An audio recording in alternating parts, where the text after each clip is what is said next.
Motorists may face another round of significant fuel price increases next week as the petroleum crisis linked to the conflict in the Middle East continues. Oil industry sources said diesel prices could increase by 13 to 14.50 pesos per liter, while gasoline prices may go up by 7 to 7.50 per liter.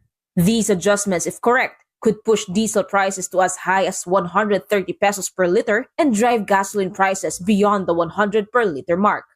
The projected hikes are still attributed to concerns over tighter global supply, particularly due to recent attacks involving the United States, Israel, and Iran. This week, gas prices jumped to 4-year highs and oil prices rose again. That's after attacks by Israel and Iran on gas fields heightened fears of prolonged disruption to international energy supplies. Brent crude, the global oil benchmark, rose by 10% to $119 a barrel at one point before slipping back to $110 a barrel.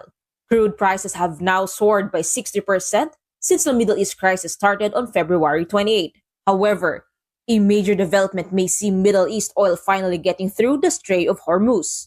Britain, France, Germany, Italy, Japan, and the Netherlands said they were ready to contribute to appropriate efforts to ensure safe passage of ships through the Strait of Hormuz. The countries made clear, though, that they were not talking about any immediate military help. Since Iran's blockage began, there are now more than 3,000 vessels stranded in the Strait. But with uncertainty still the main concern with oil prices, members of the country's transport sector say they may not survive next week's projected 130 peso per liter diesel. Umaasa kami sa Bombay, mangungutang ng 5-6. Banana Q, yun na lang, at saka tubig. Kung manghihina kami, kawawa yung pamilya namin. Pero yung gobyerno, ewan ko kung anong iniisip niya. Walang iniisip yung gobyerno na maganda para sa mamamayan niya.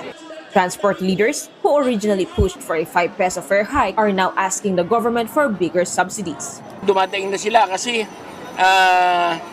malaki na yung nawawala rin yung kita sa kanila. Mag-uusap, pag-aaralan ano yung magiging ng petrolyo.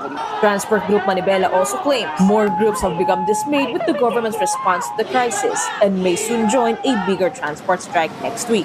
Baka hindi natin alam kung bukas, kasi marami kahit mga nasa kooperatiba at mga ibang samahan po ay nagsabi na sa atin na kung kami ay ang Manibela ay magkakasan ng isang transport strike ay sasabay daw po sila at sasama. Piston, together with allied progressive organizations, marched to Menjola on March 20, the second day of their nationwide strike.